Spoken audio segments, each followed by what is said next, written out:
a mother's voice, trembling, "April, April, where are you?" The unanswered call hangs heavy. 3 days later, in a lonely ditch just off a county road, a farmer discovers something no parent should ever see: the lifeless body of an 8-year-old girl. Her name is April Marie Tinsley. She had been abducted, assaulted, and murdered. And her killer? He disappeared back into the neighborhood, faceless, nameless, hidden in plain sight. The crime shocked Fort Wayne to its core. Families locked their doors. Children were no longer allowed to walk to friends' houses alone. But the horror didn't end with April's murder. 2 years later, a note scrawled in chilling handwriting appeared on a barn door. "I kill 8-year-old April Tinsley. I will kill again." The city held its breath. And in 2004, more than 15 years later, small notes began appearing in mailboxes, on bicycles, inside toys left in the yards of little girls. The handwriting was the same. The threat was real. For 30 years, April's killer taunted her community. 30 years of unanswered questions. 30 years of fear.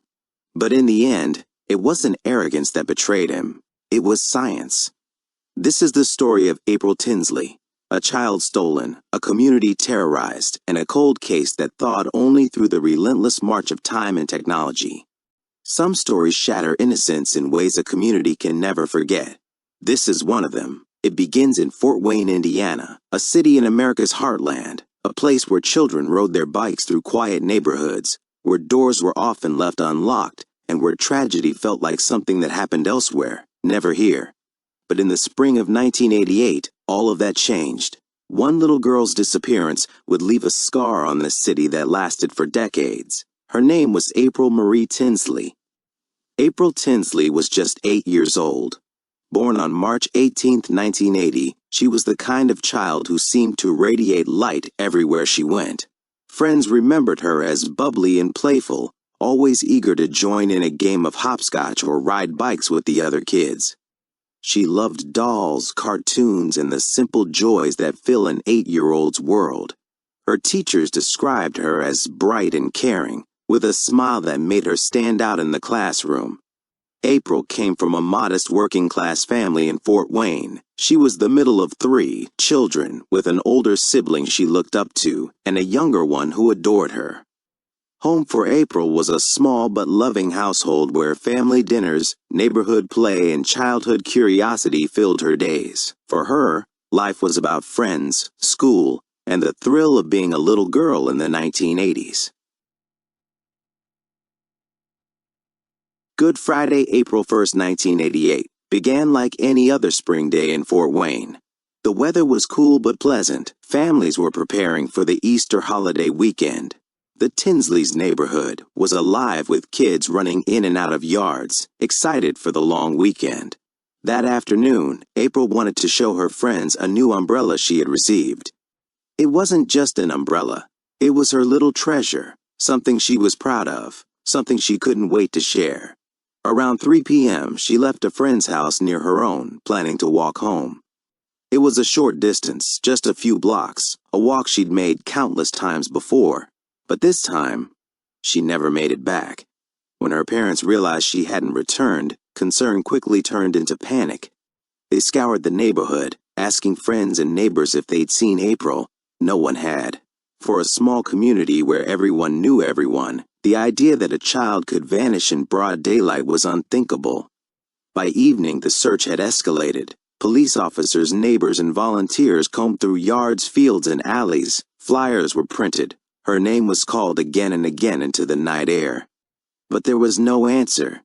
2 days later, on Sunday, April 3rd, 1988, the unthinkable happened. A jogger spotted something along a rural road about 20 miles outside Fort Wayne, in DeKalb County. It was the lifeless body of a little girl. She was wearing the same clothes April had last been seen in. The child had been sexually assaulted and murdered. The brutality of the crime was staggering. This wasn't just a disappearance anymore. It was a homicide. And in that moment, the innocence of an entire community was ripped away. Parents clutched their children a little tighter. Neighbors who once trusted each other began to lock their doors. Fear seeped into Fort Wayne like a shadow that refused to lift. Police quickly identified the victim, April Tinsley. The little girl with the umbrella, the one who should have been celebrating Easter with her family, was gone. Her parents were inconsolable. Her friends, too young to fully understand, asked questions that had no answers, and her city, once defined by safety and community, was now haunted by a single question: who could do this? News of April's murder spread quickly. Local media covered the case extensively, showing her school photos, interviewing devastated family members, and broadcasting appeals from police for any information. Vigils were held. Strangers cried together. The horror of losing an 8-year-old in such a violent way shook even the toughest officers to their core. For Fort Wayne, this was more than a crime. It was a rupture of trust in the very fabric of everyday life. Suddenly, letting children walk alone felt impossible. Parents escorted their kids to school. Playdates happened under closer watch. April's murder wasn't just April's family's loss. It was a shared wound, one that left people terrified and angry. They wanted answers. They wanted justice.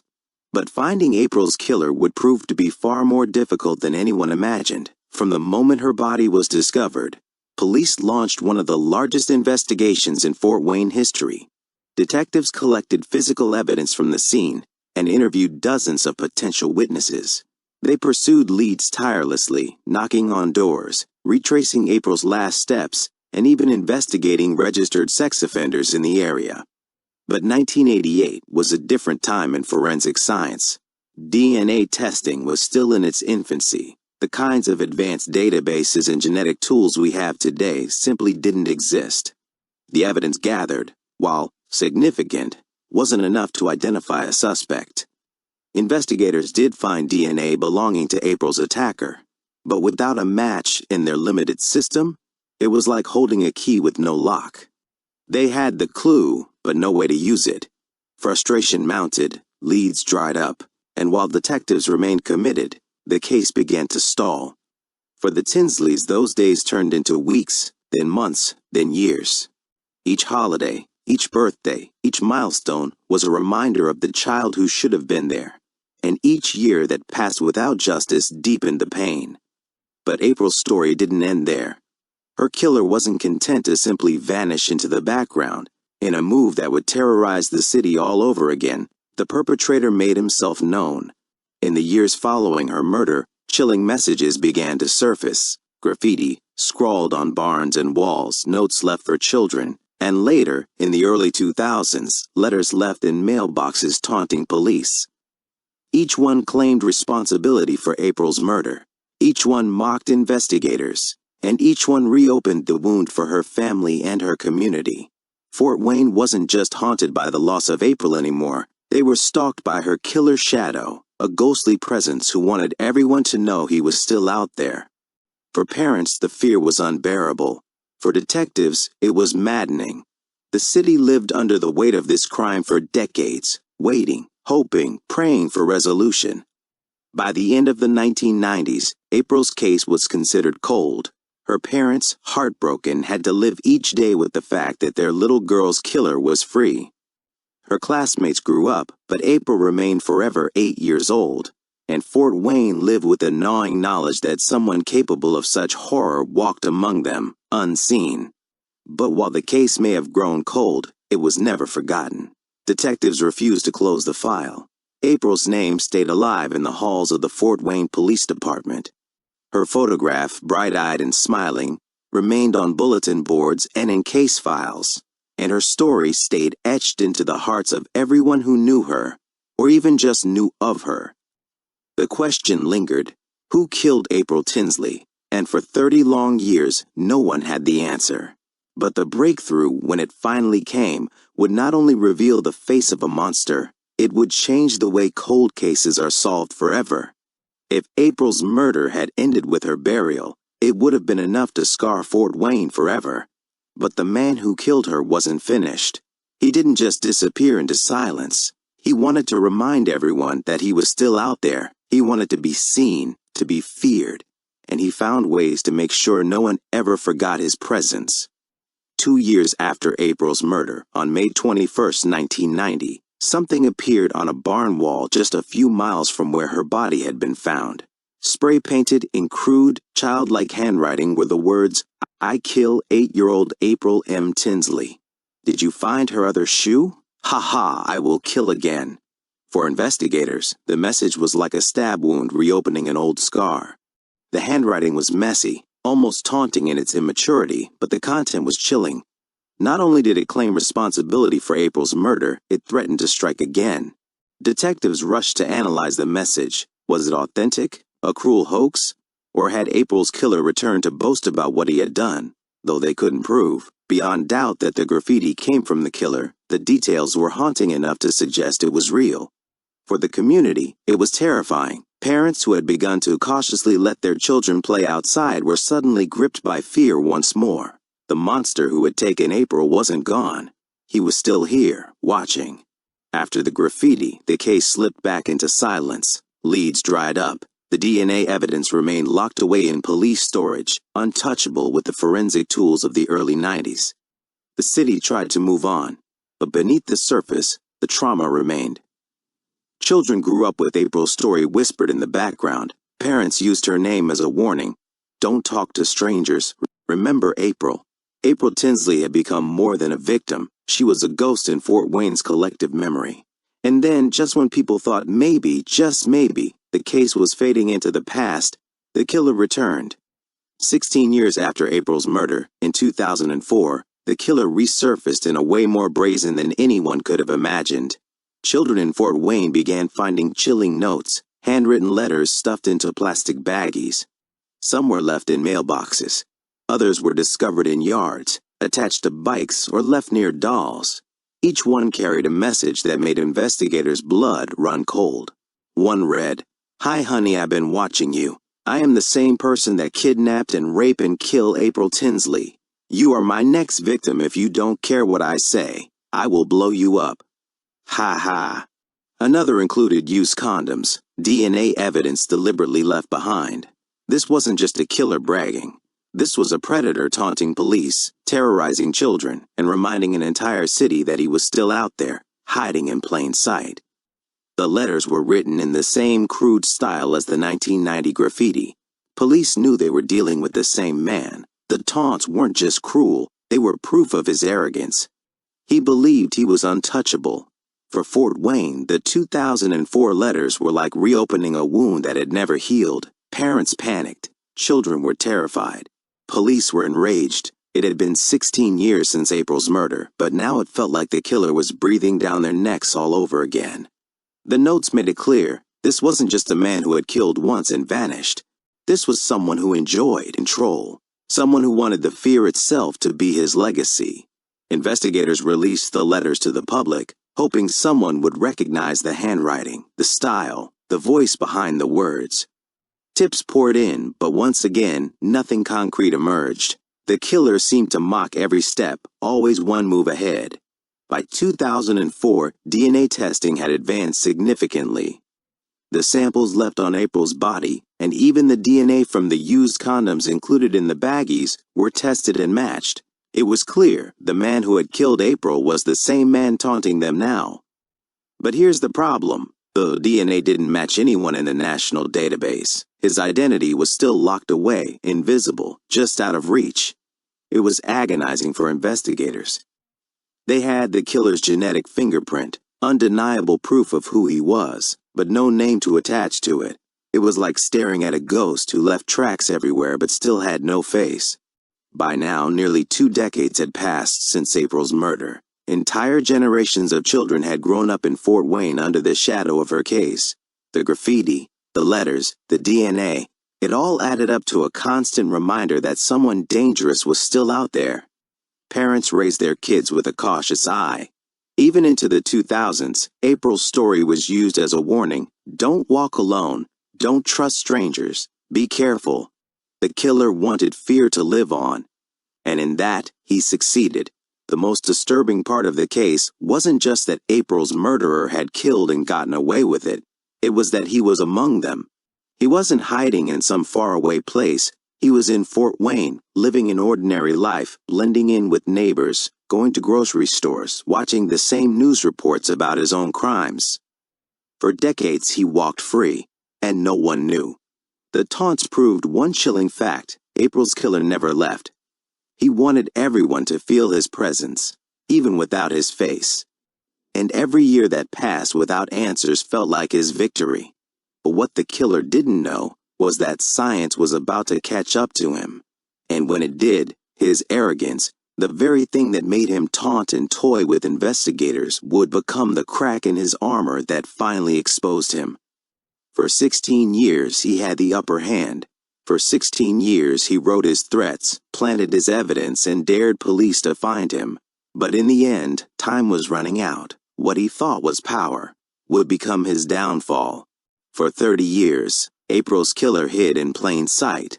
For 30 years, the city of Fort Wayne carried his shadow, never knowing if the man next to them in line at the store, the neighbor mowing his lawn, or the driver passing by at night, was the monster who had stolen a child. But in the end, it wasn't a confession, or a lucky tip, or even an eyewitness that shattered his mask. It was science. A science that didn't even exist when April was taken. The April Tinsley case was one of the first in Indiana to leverage DNA evidence. Back in 1988, investigators collected semen from April's body and preserved it. At the time, DNA testing was new, almost experimental. They didn't have the tools to run profiles in real time, and databases were still in their infancy. By the 1990s, technology had improved. The DNA profile of April's killer was entered into CODIS, the FBI's national database. It was run countless times over the years, checked against new entries. But time and time again, the result came back the same. No match. The DNA was a fingerprint without a name, a face without features. Still, investigators never gave up. They knew it was only a matter of time before the world of science caught up to the brutality of April's murder. And in the 2010s, that moment finally arrived. 2018. The true crime world was shaken by the arrest of the Golden State Killer, Joseph James DeAngelo, a man who had terrorized California for decades. How was he caught? Through an innovative technique called forensic genealogy. The process was simple but revolutionary. Investigators took DNA evidence from the crime scene and uploaded it to public genealogy databases, websites where everyday people uploaded their DNA to trace their ancestry and build family trees. Instead of finding a direct match, they looked for relatives, a cousin, a distant uncle. Even a third or fourth cousin could provide the missing link. With enough connections, genealogists could build family trees that eventually narrowed down to one person, the killer. Suddenly, cases once thought unsolvable had hope, and April's case, dormant for decades, was about to be thrust back into the spotlight. The FBI teamed up with the Indiana State Police and Parabon Nanolabs, a private company at the forefront of forensic genealogy. Parabon had already made waves by helping solve cold cases through genetic genealogy, and now they turned their attention to April. The killer's DNA was uploaded into GED Match, an open-source genealogy database. Thousands of people across America had voluntarily uploaded their DNA, hoping to discover long-lost relatives. For investigators, that database became a treasure trove.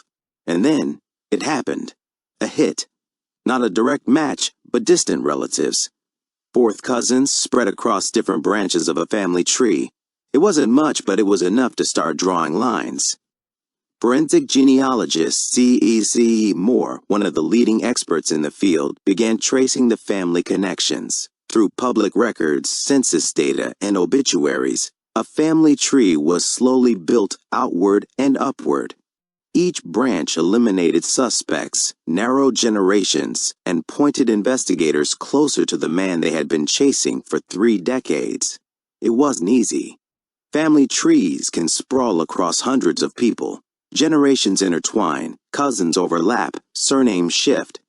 But patience and precision revealed a line that investigators couldn't ignore. At the center of it all was one name, a man who lived in Fort Wayne, a man who fit the timeline, a man whose life overlapped with April's in ways too close to ignore. John D. Miller. Miller was 59 years old when his name surfaced in the genealogy search. To the outside world, he was unremarkable. He lived in Grabble, Indiana, just a half-hour outside Fort Wayne. His home was modest. His life appeared quiet. He had no significant criminal history, nothing to suggest he was the man responsible for one of the state's most haunting murders. But the DNA didn't lie. Investigators needed to be sure. Genealogy could narrow the suspect pool, but it wasn't enough for an arrest. They needed confirmation. And that meant one thing: getting a fresh sample of Miller's DNA without him knowing. Surveillance was set up around Miller's home. For days, investigators watched, waited, tracked his movements. And then, they saw their chance. Miller carried out a bag of trash and left it at the curb. Police swooped in, seizing it once he was out of sight. Inside, they found used items, discarded papers, household waste, and most importantly, objects with his DNA. The samples were rushed to the lab. Forensic scientists worked through the night, testing, cross-checking, comparing, and when the results came back, the silence of 3 decades broke wide open. The DNA matched. John D. Miller was April Tinsley's killer. On July 15, 2018, police knocked on Miller's door. He answered calmly, unaware that the decades of freedom he had stolen were over. Detectives asked him a single question: "Do you know why we're here?" His response was chilling. Without hesitation, Miller said, "April Tinsley." Just like that, he confessed. As if he had been waiting, in some twisted way, to finally be caught. Inside the interrogation room, Miller detailed the horror. He admitted to abducting April, raping her, and killing her in 1988. He explained where he had taken her, how he had left her body. His words were flat, emotionless, devoid of remorse. 30 years of searching, of fear, of questions, all answered in a matter of hours. For investigators, it was a triumph. Forensic genealogy had succeeded where decades of traditional policing had failed. April's case, one of Fort Wayne's darkest scars, was finally resolved, not by luck, not by confession, but by science. And for the community, it was a strange mix of relief and grief. Relief that the monster was finally behind bars. Grief that it had taken so long, that April's parents had died without ever knowing the truth.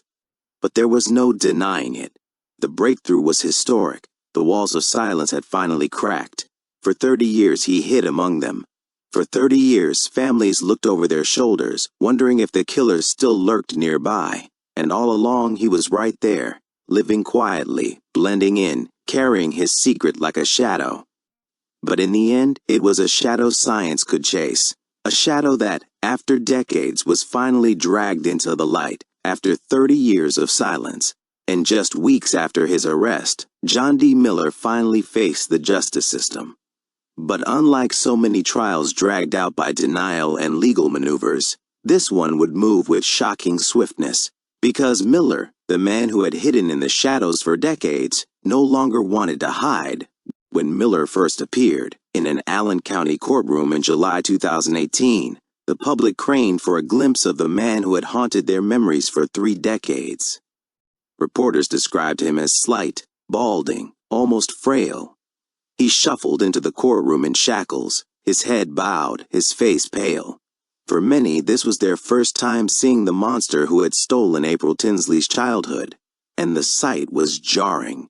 He looked ordinary, forgettable, but that ordinariness was precisely what had allowed him to remain invisible for so long. Prosecutors formally charged him with murder, child molestation, and criminal confinement.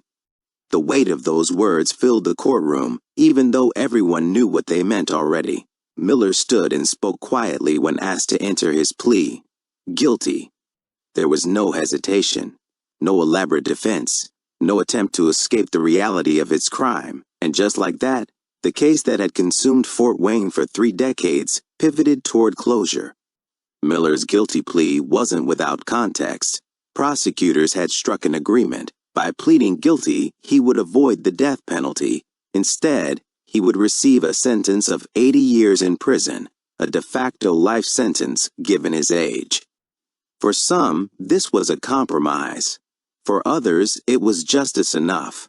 April's family, who had waited 30 years for answers, would not have to endure a long, painful trial filled with gruesome testimony and lingering doubt. Instead, the confession guaranteed that the truth was officially recorded, and Miller would never again walk free. Still, the trade-off was bittersweet. At sentencing, April's surviving relatives were given the chance to speak, their voices, trembling with decades of bottled grief, carried through the courtroom. One relative addressed Miller directly. "For 30 years you lived your life while April was denied hers. You went to work, you went to bed, you looked neighbors in the eye. We buried a child, and you buried the truth. And now, finally, you will never be free again." The words landed heavy in the room. For those who had carried April's memory like an open wound, this was their chance to speak truth to the man who had once believed he could silence them forever. Though April's parents had passed away before justice arrived, her extended family and siblings carried their voices forward.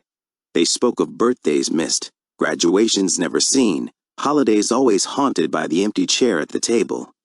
Judge John Serbeck presided over the case. When the sentence was handed down, 80 years, with no possibility of parole until Miller was long dead, his words carried both finality and gravity. He reminded the courtroom that this was not just a legal matter, but a human one, that a community had lived in fear, that a child had been denied her future, and that the justice system's perseverance had finally brought resolution. "The facts of this case are unspeakable," Serbeck said. "The only solace is that through the advancement of science and the dedication of law enforcement, justice, though delayed, has at last been served." Through it all, Miller remained quiet. He answered the judge's questions in short, clipped responses. He showed no tears, no remorse, no flicker of emotion. It was as if the man who had confessed so quickly at his arrest had already resigned himself to the inevitable. Psychologists often note that some offenders who evade capture for decades eventually reach a point of surrender, a weariness of hiding, a strange relief in finally being exposed.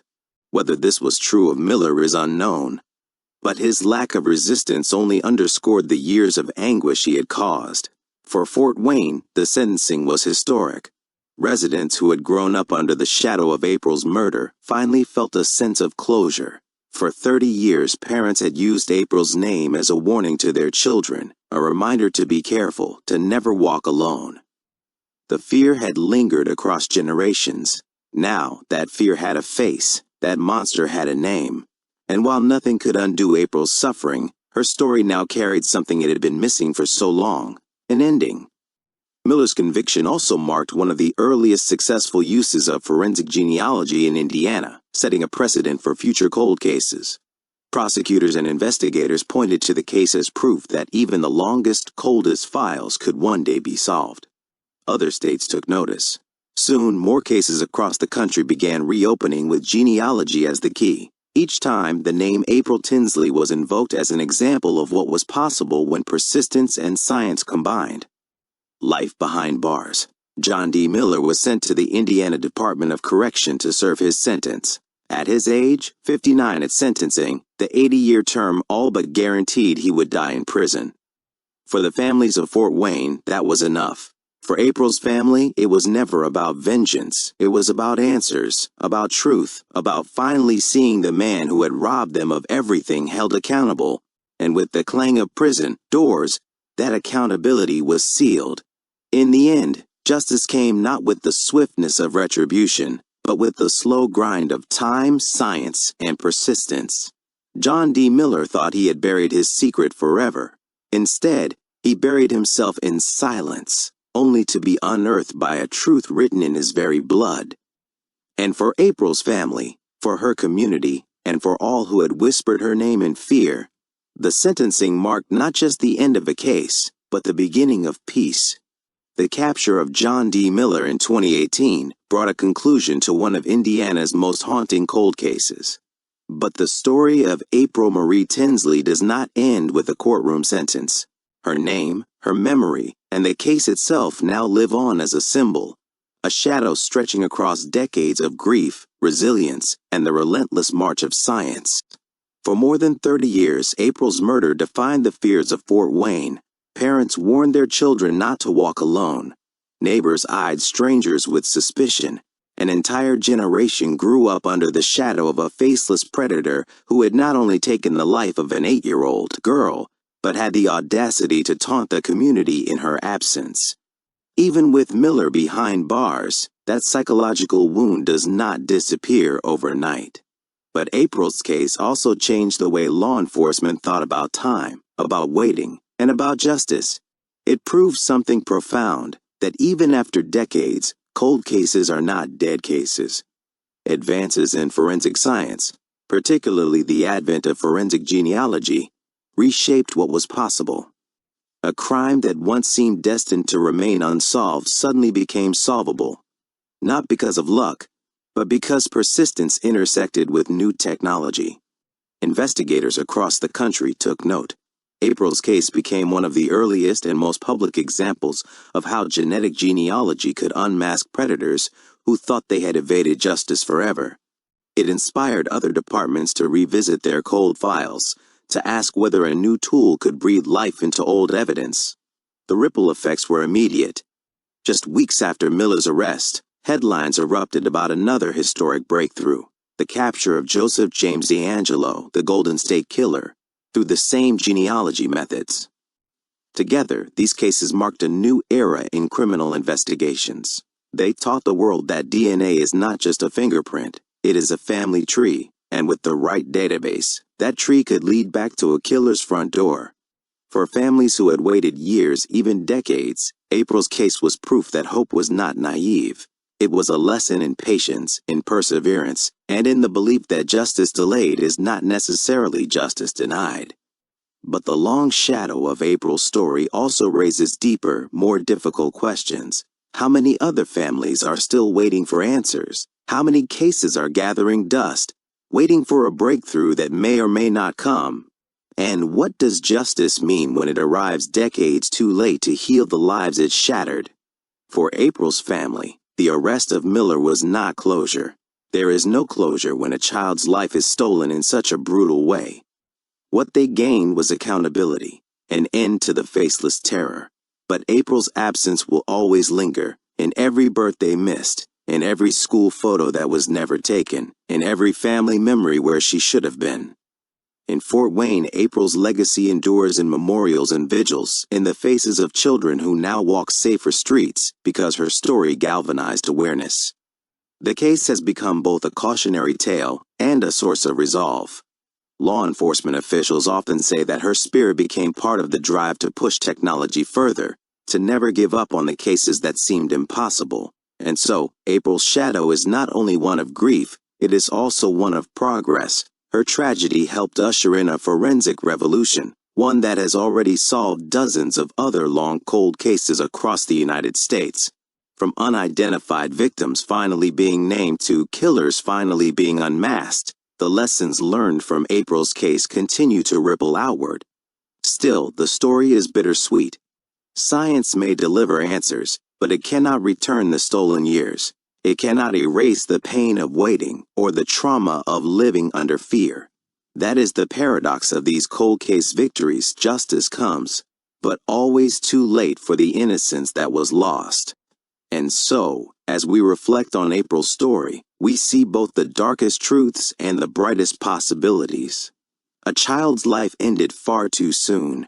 A community lived in fear for decades. But science caught up, justice caught up. And now, families across the country dare to hope that one day, their own unanswered questions may finally find resolution. April Tinsley's name will never be forgotten, not only because of the horror of her death, but because of the legacy her case carved into the fabric of criminal justice. She reminds us that every cold case file is not just paper and evidence, it is a life, a family, a story waiting for its ending.